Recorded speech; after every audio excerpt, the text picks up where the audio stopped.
ఇందులో మనకు చాలా ఉపయోగపడేటువంటి సింపుల్ ఒక ఫార్ములా నేను మీకు చెప్తా. సపోజ్ మనం ఒక లోన్ తీసుకున్నాము. అది 12/6 జూన్ 2026 వరకు మనం రీపే చేయాలి. అంటే మనకు ఎన్ని రోజులున్నాయి వాళ్ళకి ఎప్పటికప్పుడు ఈరోజు, రేపటిది రేపటికి ఎన్ని రోజులు ఇంకా మనకు మిగిలి ఉన్నాయి పే చేయడానికి ఆ డ్యూ డేట్‌కు అని తెలుసుకోవాలంటే ఎట్లా? లేకపోతే మనం రిటైర్ అయితున్నాం. ఎన్ని రోజులున్నది ఇంకా రిటైర్మెంట్‌కు? ఈ రకంగా ఏదైనా మనము ఈఎంఐ ఏదైనా గానీ, లోన్ గానీ, ఏది గానీ. లేకపోతే ఒక కోర్స్ పూర్తవ్వడానికి ఎన్ని రోజులున్నాయి?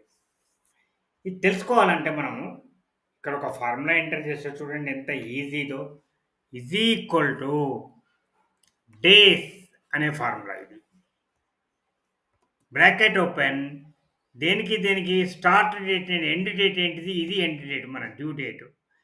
కామా స్టార్ట్ డేట్ ఏంది? నేను ఇక్కడ ఒక ఫార్ములా పెడతా స్టార్ట్ డేట్ కోసం. ఎందుకంటే డైనమిక్‌గా ఉండాలి. మళ్ళీ రేపటిది రేపు అది ఆటోమేటిక్‌గా కాలిక్యులేట్ కావాలి. ఏ రోజు డేట్ ఆ రోజు ఆటోమేటిక్‌గా కాలిక్యులేట్ కావాలి. కాబట్టి టుడే అనే ఫంక్షన్ పెడతా. టుడే ఇది డైనమిక్ అనమాట. ఇవాళ డేటు రేపటి డేట్ వస్తది. చూసారా బ్రాకెట్ క్లోజ్. ఎంటర్ 200 డేస్ ఉన్నాయి. 200 డేస్ ఉన్నాయి.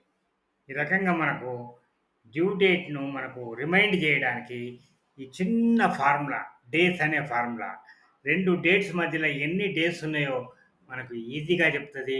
మనం ప్రిపేర్ కావచ్చు, ప్లాన్ చేసుకోవచ్చు. ఏమంటారు? ఉపయోగమా కాదా? ఓకే.